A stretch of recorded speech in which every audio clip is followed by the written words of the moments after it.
On July 1st, 2016, 5 militants with firearms, machetes, and grenades stormed the Holy Artisan Bakery and held the diners hostage before killing 3 Bangladeshis, 7 Japanese people, 9 Italians, and 1 Indian. Today marks the 8th anniversary of the attack, the deadliest night of terror in the country's history that left 22 people dead.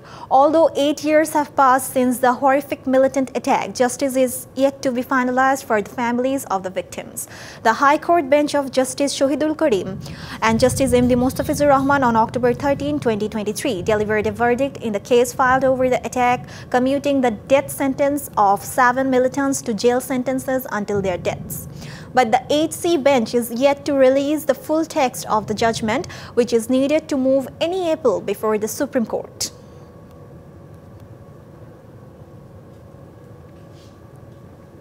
নগদের কাছে সব গ্রাহকই প্রিয়, তাই তো সারা দেশে cash out charge সবচেয়ে কম।